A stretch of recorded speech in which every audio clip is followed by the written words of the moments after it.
Remote jobs are highly sought after. Everyone wants them. But very few ever get them. Companies don't hand out remote positions easily. They require trust, discipline, and a strong record. Many employers insist on on-site work because they worry about distractions, power issues, and pretending to work. So when Emily Parker received the email offering her a fully remote job at Opticore Solutions, she almost couldn't believe it. She had applied months before, never heard back, assumed she didn't qualify. But here it was, a job she thought was far beyond her reach. And Opticore didn't stop at giving her the role. They wanted her to succeed. They sent her a brand new high-performance laptop, a backup router with 6 months subscription, a small inverter system to keep her online during power outages, a headset and microphone, an ergonomic chair. Emily was shocked. She lived in a small apartment with her cousin, Chloe, an apartment where light went off any time, where she sometimes worked in the heat due to power outage. But now, she had everything she needed, everything. Opticore made sure she had absolutely no reason to complain about electricity or equipment. For Emily, this wasn't just a job, it was a gift, a chance at stability, a chance at growth. But what she didn't realize was this: a blessing becomes a burden when handled carelessly.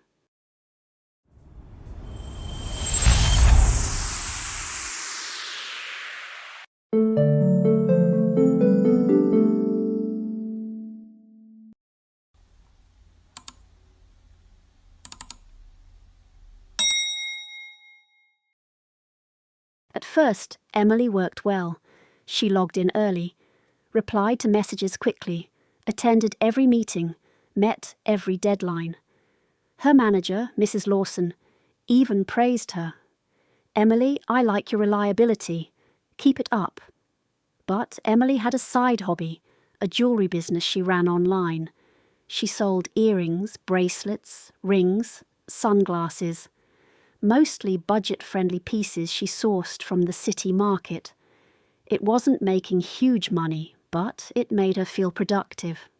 Soon, orders started increasing. People were buying more. As the business grew, her time management shrunk. Then she had a thought, one of those innocent thoughts that start small but grow quietly dangerous. "I work from home, so it's okay to multitask, right?" And slowly the temptation began to pull at her. One morning, Emily woke up to messages from customers.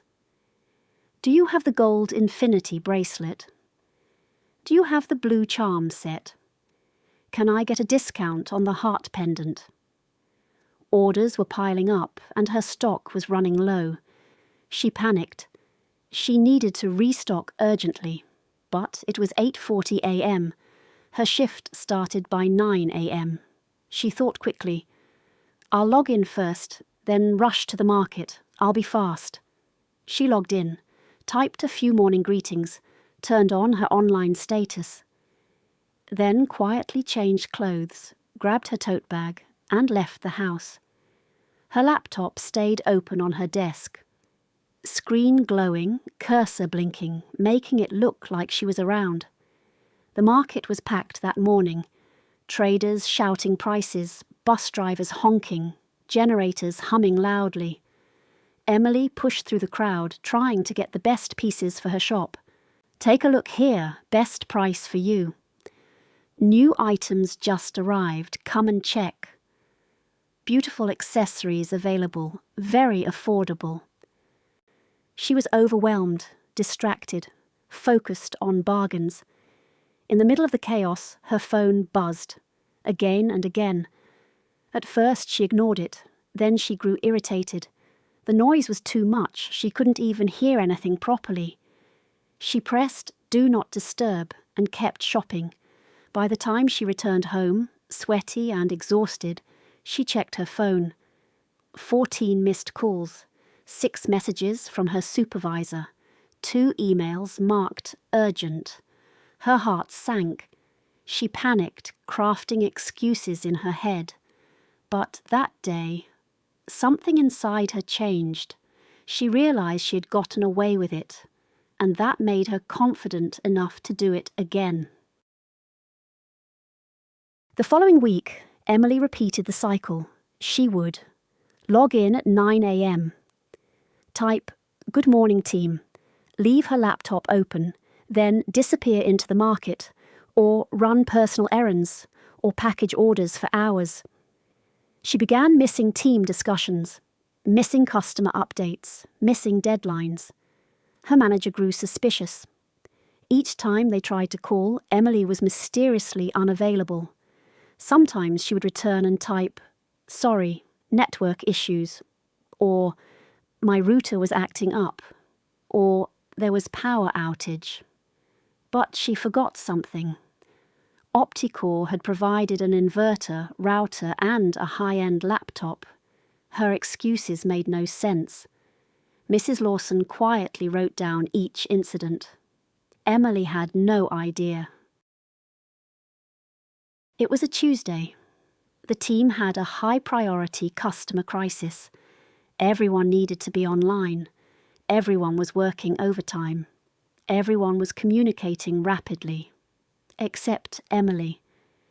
She had gone to the market again, this time to buy a new batch of earrings before they sold out. It was supposed to be a quick trip, but that day the market was madness. A heavy rainstorm had just ended, mud everywhere, crowds pushing, traders arguing loudly under soaked umbrellas. A fight broke out between 2 sellers over price differences. People scattered. Shops closed temporarily. Someone's stall collapsed from the wind. Emily was stuck in the middle of chaos, trying to protect her handbag and her merchandise. Her phone rang non-stop, but she couldn't hear anything. By the time she escaped and reached a quiet spot, she checked her phone. 22 missed calls. Her breathing stopped. Her supervisor had called. HR had called. Even Mrs. Lawson had called. Her email inbox was full of messages like, "Emily, where are you? We need you immediately. Please respond. This is urgent. This is unacceptable." Emily rushed home, but the damage was irreversible. The next morning, Emily joined the meeting silently, her stomach twisted with fear. On the screen were Mrs. Lawson HR, her supervisor, 2 team leads. She knew she was in trouble.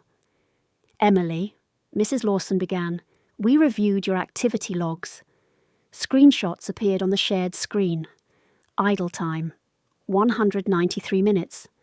Missed calls, 22 offline periods during work hours. 0 mouse movement. 0 keyboard activity. Emily tried to explain, "My network. It rained heavily. There was an emergency." But Mrs. Lawson cut her off gently. "Emily, we provided you with every tool you needed to succeed. A laptop, a router, an inverter. You had everything." Her voice wasn't angry, it was disappointed. Then HR spoke.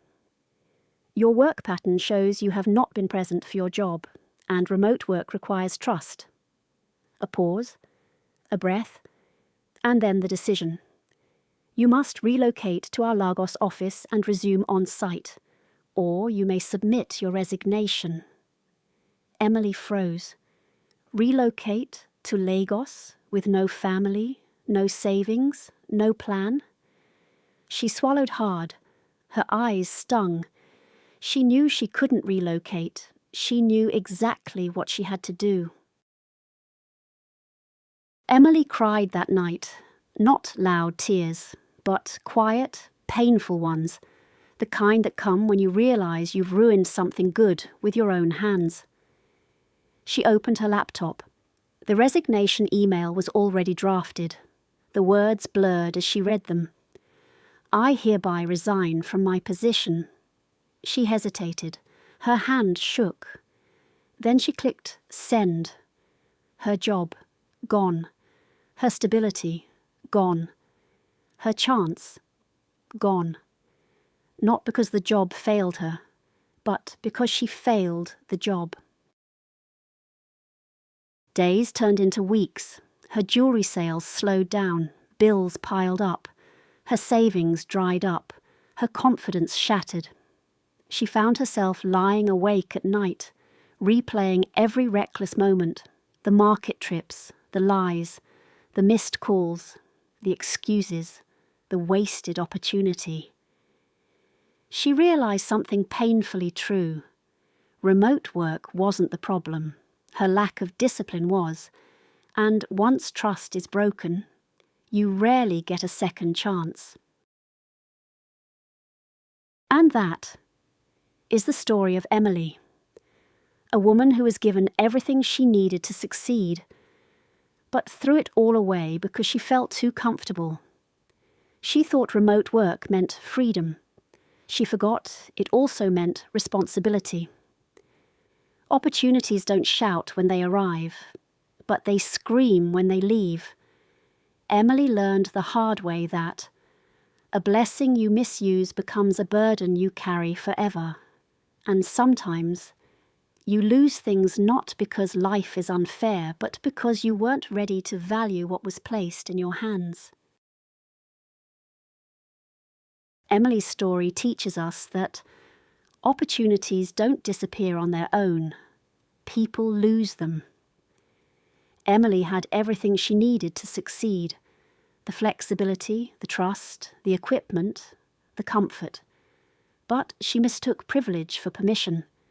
She confused freedom with lack of accountability. She treated a blessing like a burden, and eventually watched it slip right out of her hands. The truth is, there are many people just like her. People who think no one is watching. People who believe they can cheat the system. People who feel their little shortcuts won't matter until the day everything catches up with them. Because sooner or later, the day of reckoning always comes. Maybe not today, maybe not next week, but one day the consequences arrive. Quietly, suddenly, and without warning. And when they do, they leave you stranded. Exactly the way Emily was left stranded. So if you've been handling your job carelessly, coming late, disappearing during work hours, using company time for everything except the work you're paid for, maybe this is your reminder to change, not for your employer, but for your future, because opportunities rarely come twice, and the ones we misuse don't always come back.